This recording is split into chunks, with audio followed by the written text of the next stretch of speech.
Pesingata mesite na nyoso na salelio tutu na ngai tutu na ngai tutu na ngai.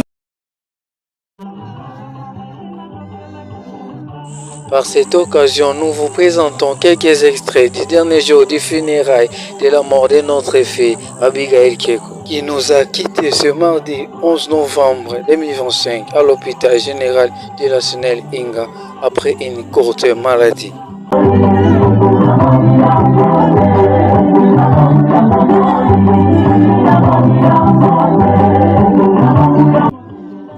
En effet, elle était née un certain 17 novembre 2023 à l'hôpital général de la Senel Inga, dont elle était la seule fille de son père, Papi Kieko, et de sa mère, Mati Kieko, et elle était la cadette précédée de deux garçons.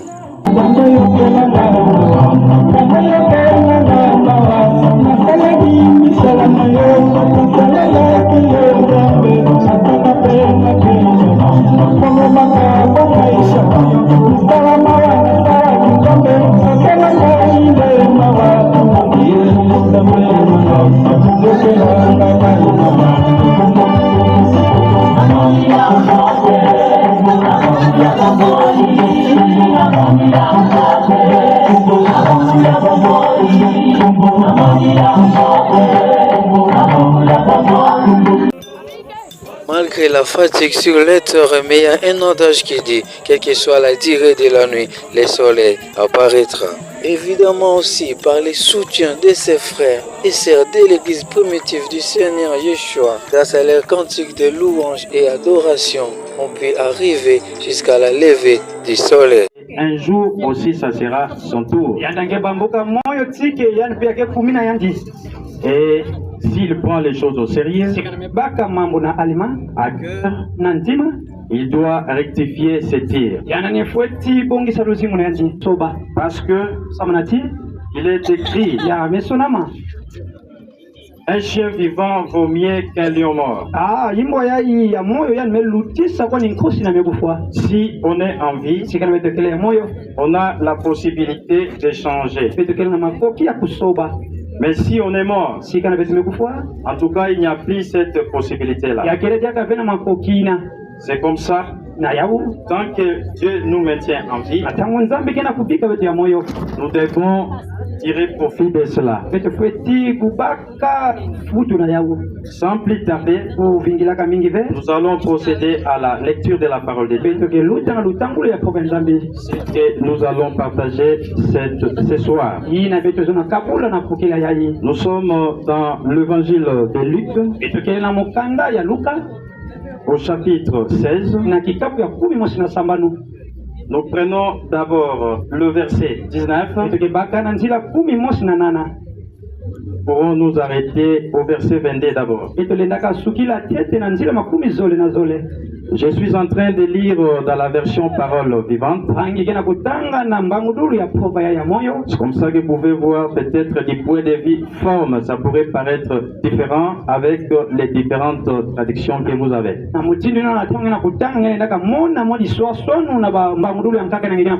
Mais le fond c'est la même chose. Ici, les choses sont rendues de manière claire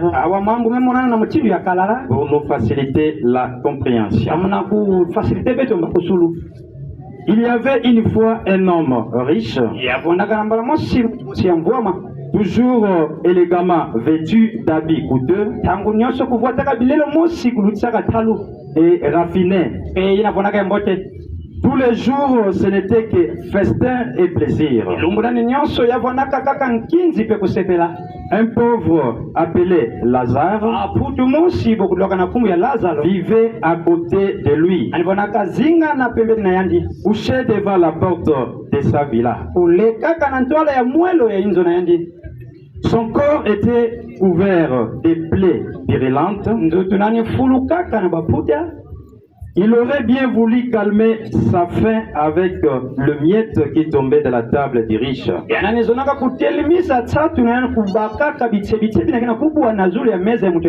Mais personne ne lui en donnait. De plus, le chien s'approchait constamment de lui et venait lécher ses plaies. Un jour, le pauvre mourut et les anges l'emportèrent au ciel auprès d'Abraham. Le riche mourut à son tour et on lui fit des grandes funérailles. Voilà, nous venons de faire la lecture de ces passages de l'Écriture où nous voyons que le Seigneur Jésus-Christ, lui qui est Dieu manifesté dans la chair, nous faire montre comment les choses se passent d'abord sur la terre ici et après la mort. Son témoignage est digne d'être reçu. Comme nous venons de le lire, il y avait ces riches-là. Vous voyez que Jésus-Christ n'a pas trouvé d'importance pour citer même son nom. Mais certainement, son nom était beaucoup cité sur la terre. Parce qu'il était riche. Ces riches-là, lui, était habillé d'une manière élégante. Il s'habillait très bien. Et chaque jour chez lui, c'était la fête. Mais il y a encore une contraste. Là maintenant le Seigneur prend quand même le temps de citer les noms. Vous voyez que même si le monde ne vous considère pas, Dieu, lui qui ne fait exception de personne, lui vous considère. Il n'a pas voulu citer le nom du riche, mais il a cité le nom du pauvre Lazare. Il dit que ce Lazare-là était un homme pauvre. Il était pauvre, non seulement pauvre, mais il était encore malade. Il avait des plaies. Mais selon le monde, on pouvait dire que cet homme ici, mais il est venu passer son temps inutilement sur la terre. Si on pouvait chercher quelqu'un avec qui Dieu était, directement les gens allaient citer ces riches-là. Parce que d'après les gens, surtout aujourd'hui, où on prêche l'évangile de la prospérité, je pense que quand vous venez au Seigneur, le Seigneur est obligé de vous accorder les biens matériels. Mais tous ces biens matériels, même si vous les avez, un jour vous allez abandonner ça. Un jour vous allez laisser ça. Vous avez vu là que le pauvre était placé là devant la porte du riche. Devant sa villa. Il est écrit là. Il aurait bien voulu se rassasier ou bien manger les miettes qui tombaient de la table des riches. Mais personne ne lui donnait ça. Quelle cruauté! Quelle cruauté!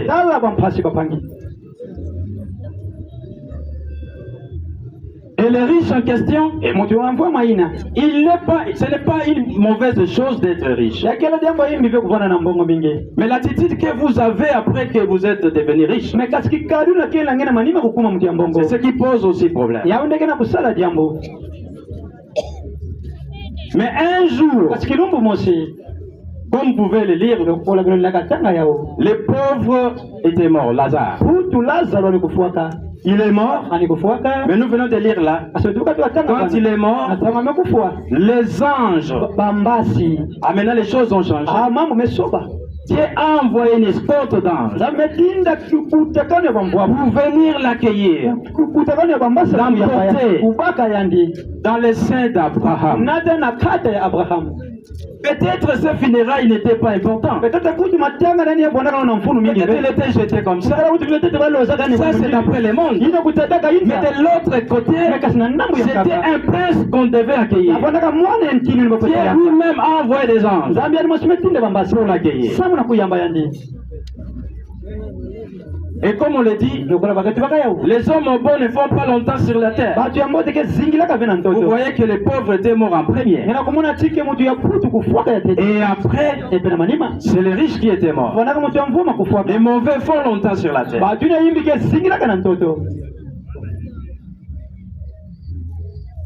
Ce que nous devons savoir, un jour, tout va finir. Même si vous êtes un travailleur, il y aura un jour où vous irez au travail pour la dernière fois. Même si vous faites le chant, il y aura un jour où vous ferez votre chant là pour la dernière fois.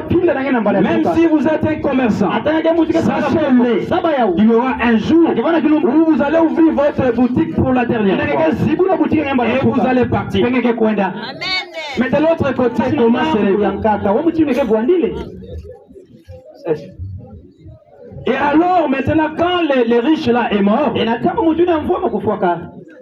nous les ont là, on l'a enterré. Et puis on a fait des grandes funérailles. D'après le monde, les gens pouvaient dire, ah mais ces obsèques-là, il y avait du mouvement, qu'ils reposent en paix. On met beaucoup de fleurs. Mais pendant que les gens souhaitaient qu'ils reposent en paix, de l'autre côté, lui souffrait. Normalement, les bons souhaits qui convenaient à ces riches-là, c'était trouble à son âme. Pas que son âme repose en paix, parce qu'il ne se reposait pas en paix. Mais c'est plutôt le pauvre Lazare. Et nous voyons là, de l'autre côté, il s'est reposé en paix. Comme le dit là,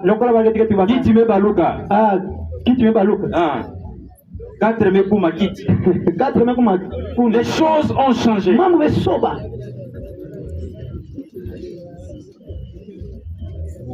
Et de l'autre côté là-bas, le riche, il regarde loin. Là, il aperçoit, il voit Lazare à côté de Père Abraham. Mais le monsieur là qui était négligé, il était négligé. Mais il les voit vraiment consolés dans le sein d'Abraham. Et il demande, mais Père Abraham, je suis en train de souffrir ici cruellement. Parce que beaucoup de gens aussi disent, quand ils vivent là dans l'opulence, ah mais l'enfer aussi c'est une ville. On va vivre là-bas. Mais c'est parce que vous n'avez pas encore fait l'expérience de ça que vous dites ça. D'autres disent, nous serons nombreux là-bas. C'est comme si vous allez vous partager cette peine-là. Non, chacun va subir sa peine individuellement. C'est comme ça, quand il faut prendre la décision, vous devez la prendre de votre vivant individuellement aussi. Alors il demande à Abraham, Père Abraham, j'aimerais aussi ouvrir une parenthèse. Mais vous remarquez que dans les royaumes de ceux de l'autre côté, Abraham c'est un personnage très important. On ne doit pas vraiment le critiquer. Que c'est une colonne dans les royaumes. Et même l'apôtre Paul dans son épître aux Galates, il dit que dans la maison d'Abraham là, Abraham représentait Dieu. Ces deux femmes, Sarah et Agar, représentaient les deux alliances, l'ancienne et la nouvelle. Et vous voyez que dans le royaume des cieux, Abraham c'est un personnage très important. C'est lui qui accueille les justes là. C'est dans son sein que les justes sont construits. Et là, nous sommes dans le Nouveau Testament. Le Seigneur Jésus-Christ, il fait voir l'importance que ce personnage a dans les royaumes. Alors nous ici, nous devons pratiquer.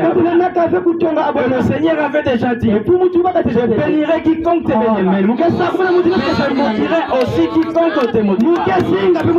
Comme il y a aussi un adage du Congo central qui dit, Kubisia mituamawa.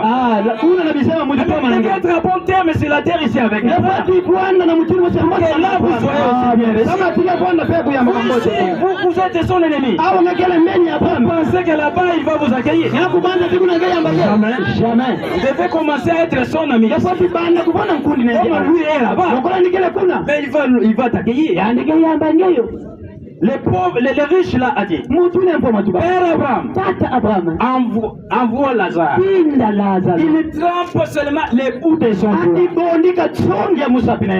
Quelle demande? Pas les doigts entiers, mais les bouts des doigts. Il trempe ça dans l'eau afin que je me rafraîchisse la langue. Mais quelle quantité d'eau ces bouts de doigts là pouvaient amener à ces riches là si c'était possible?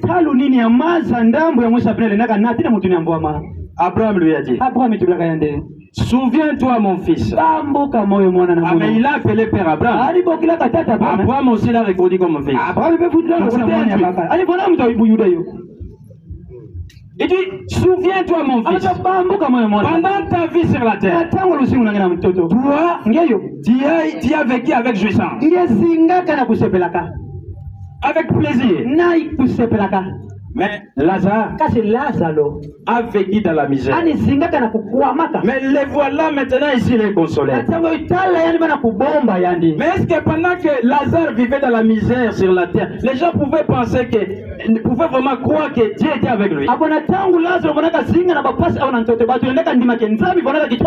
Lazare était négligé. Il était négligé. Mais heureusement aussi Lazare, il a persévéré dans la crainte du Seigneur malgré sa pauvreté, malgré sa maladie. Et Dieu l'avait laissé dans cet état-là, malgré que c'était son fils. Il n'est pas dit que les riches ne peuvent pas hériter le royaume des cieux. Parce qu'Abraham consiste là comme étant la colonne dans le royaume des cieux. Quand on lit dans Genèse, il était riche. Mais dans sa richesse, il vivait dans la crainte de Dieu. Oh riche, si vous êtes vraiment riche, mais vous pouvez aussi vivre dans la crainte de Dieu. Vous pouvez aussi considérer les autres. Lazare venait là, devant la porte. Même les miettes, on ne le donnait pas. Même les travailleurs de ces riches-là, les travailleurs de ces riches-là, ils ne voulaient pas lui donner. Et en plus de cela, les chiens venaient lécher les plaies de Lazare. Les chiens avaient pitié de Lazare. Les chiens avaient la sympathie, la compassion, plus que l'homme.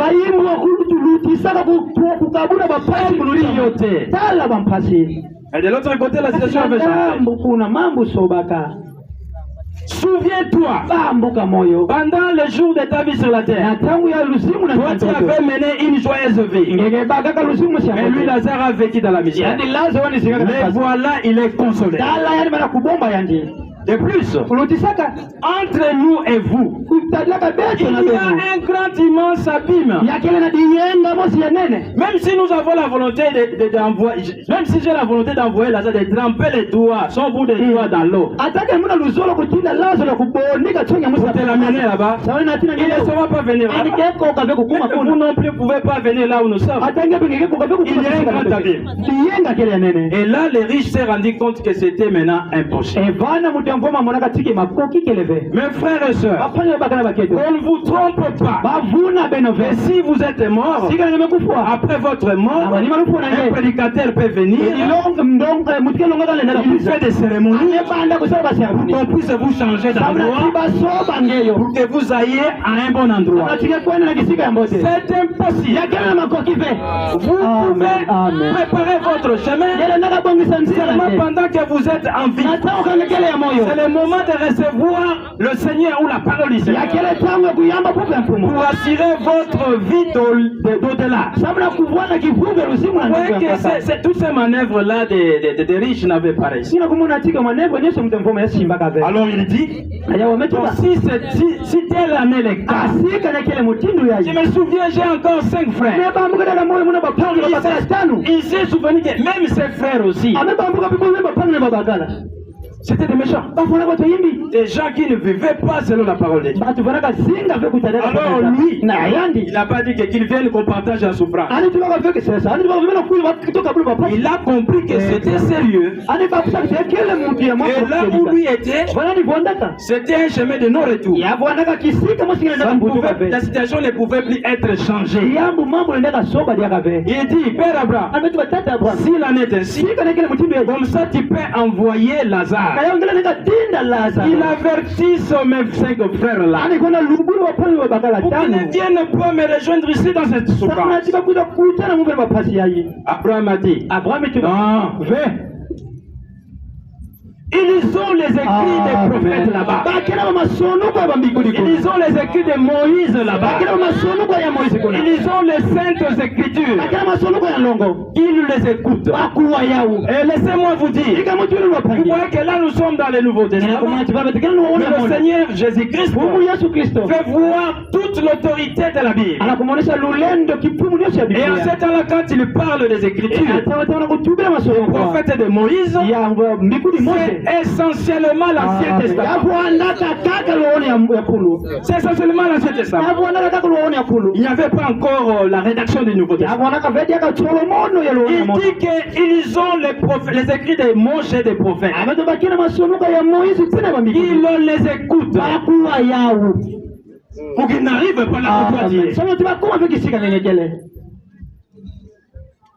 Et lui a discuté. Non, Père Abraham, si quelqu'un revenait de ce jour de mort, en tout cas, quand il va parler à mes frères, ils vont dire que lui a vécu ça. En tout cas, il faut que nous puissions croire.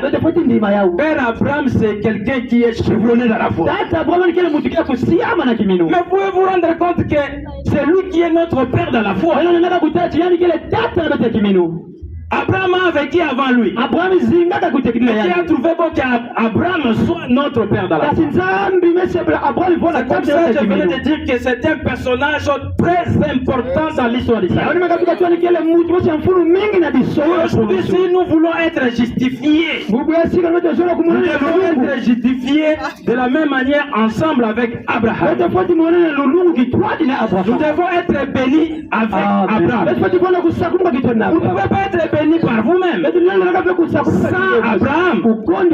Si vous allez au ciel comme nous venons de le voir, si vous ne voyez pas Abraham, vous n'êtes pas au ciel. Il est la référence. Sa présence là-bas vous rassurera que vous êtes au ciel. C'est la vérité, papa. Et il dit, même s'il y a quelqu'un qui revient de la mort, ils ne vont pas écouter. Ils écoutent seulement les écritures là qu'ils ont. Vous voyez que Dieu a confiance à sa parole.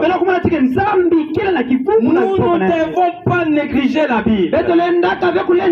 C'est le moyen que Dieu a mis à notre disposition. Et essentiellement, comme je venais de le dire, l'Ancien Testament, parce que le Nouveau Testament n'est que la prédication de l'Ancien Testament. Dans le Nouveau Testament, on fait voir ce que Dieu a accompli de l'Ancien Testament dans le Nouveau Testament. Dans Jésus-Christ. Et l'apôtre Paul parle de Saintes Écritures. En tout cas, il ne pense pas au Nouveau Testament. Il pensait à l'Ancien Testament. Il commençait depuis la Genèse jusqu'à Malachie. Donc vous voyez toute l'importance que Dieu donne à sa parole pour nous préparer pendant que nous sommes en vie. Et Jésus-Christ dans Jean 5 il a dit aux Juifs, vous examinez les Écritures. Vous pensez avoir la vie éternelle en elle. Mais ce sont ces Écritures-là qui rendent témoignage de moi. Et vous ne voulez pas venir à moi pour avoir cette vie-là. Et l'apôtre Paul dans 2 Timothée 3, il dit ceci, depuis le verset 15, à Timothée son fils dans la foi. Dès ton enfance, tu connais les Saintes Écritures. Ces Saintes Écritures, comme je venais de le dire, c'était la Genèse, à l'époque de la Genèse à Malachie. Ces Saintes Écritures peuvent te donner la sagesse. Cette sagesse-là qui conduit au salut. Mais par la foi en Jésus-Christ. Vous voyez toute l'importance de cette Écriture. Nous devons non seulement la sonder, mais nous devons aussi voir là où cela nous oriente pour avoir la vie. En Jésus-Christ, pour que nous ne puissions pas aller là où se trouvait l'homme riche après la mort. Pour que nous puissions aller dans l'endroit où nous serons consolés. Pour les bébés ici, d'ailleurs son corps n'est pas ici. Nous ne parlons pas pour qu'elle nous entende. Parce que normalement, c'est seulement son corps qui est gardé à la mort. Elle était déjà sortie des jours-là du mardi. Et étant bébé, comme elle n'avait pas encore atteint l'âge de raison, elle allait se reposer. Elle est allée se reposer. Parce que Jean-Baptiste l'a dit. Voici l'agneau de Dieu qui ôte le péché du monde. Les petits bébés n'ont pas de péché. Ils ne peuvent pas se répandre. Parce qu'ils n'ont rien à se répandre. Le Seigneur Jésus-Christ dit encore, vous devez vous ressembler aux petits enfants. Car le royaume des cieux est semblable à ceux qui sont semblables aux enfants. Donc les petits enfants, nous ne nous inquiétons pas. Nous savons qu'elle est allée se reposer. Mais le problème c'est toi et moi qui sommes adultes. Nous qui connaissons le bien et le mal. Il nous appartient de faire le choix. De suivre le Seigneur de notre vivant. Nous ne puissions pas aller dans ces lieux-là de tourment. Pour que nous puissions aller dans les lieux de repos. Mais qu'il me soit permis de vous dire encore, lire les Écritures par vous-même. C'est difficile que vous compreniez cela. Nous avons un exemple dans la Bible où nous voyons l'énigme éthiopien. Je pense que c'est dans Acte 8 ou 9. Il venait d'adorer. Comme demain ça sera dimanche. Beaucoup iront dans leur lieu de culte. Dans les tensions d'entendre les paroles de Dieu. Est-ce que ce que vous allez entendre là-bas, ça sera vraiment la parole de Dieu? Vous venez de le dire là. Il vient vraiment de la Bible. Vous voyez que cette technique éthiopienne là, il revenait du Kil. Et il lisait même la parole de Dieu. Il étudiait cela. Mais sans comprendre. Et Dieu, comme il avait souci de les sauver, il dépêcha son serviteur, Philippe, qui avait la pensée de ces écrits-là qu'il lisait. Il l'a amené là-bas, il lui a posé la question. Comprends-tu ce que tu lis? Mais si c'était à notre époque où les gens sont orgueilleux, mais il va dire que moi je suis licencié, moi je suis tel et tel, moi je ne peux pas comprendre ce que je lis. Lire c'est une chose, comprendre ou en avoir la révélation en est une autre. Il faut que la lecture vous soit faite par l'homme aussi que Dieu vous envoie. Vous voyez là-bas que l'énigme éthiopien lisait. Mais ça comprend. Heureusement pour lui, il était humble. Il dit, comment le pourrais-je s'il n'y a pas quelqu'un qui doit me guider? Donc pour étudier la parole, pour comprendre cela, vous devez être guidé dans la lecture. Que vous compreniez cela et que vous croyez cela, pour que vous n'aboutissiez pas au lieu de tourment. C'est comme ça que la foi ne vient pas de ce qu'on lit. La foi vient de ce qu'on entend. De ce qu'on entend. Mais il faut qu'il y ait quelqu'un qui lise aussi pour vous, qui vous guide dans la lecture. Vous devez écouter pour avoir l'esprit de la lettre. Et Philippe, après avoir expliqué à l'énigme éthiopien, il a compris ce qui était dit là. Il a dit, mais l'eau est là. Qu'est-ce qui empêche que je sois? Et Philippe a dit, mais si tu crois de tout ton cœur, cela est possible. Et il a été baptisé. Il était sauvé là. Il était dans la joie. Il a assuré. Il a eu son assurance pour l'au-delà. Mes frères et sœurs, ce que je vous demande encore ce soir, c'est que nous puissions prendre conscience. Un jour, nous allons quitter ce monde. Un jour, nous allons partir. Peu importe tout ce que vous avez, vous devez savoir que vous allez laisser ça. Et le temps que nous passons sur la terre, c'est pas des choses. C'est pas de temps par rapport à ce qui vient après. Il y a encore une citation après la mort. Quand on est mort, ce n'est pas fini. Vous venez de voir. Au-delà, il y a encore d'autres réalités. Et en prenant la parole de Dieu, nous assurons notre vie d'au-delà. Mais cette parole-là, quelqu'un doit nous expliquer ça pour que nous comprenions ça. Nous devons aussi avoir l'esprit noble qu'avaient les croyants de Béret.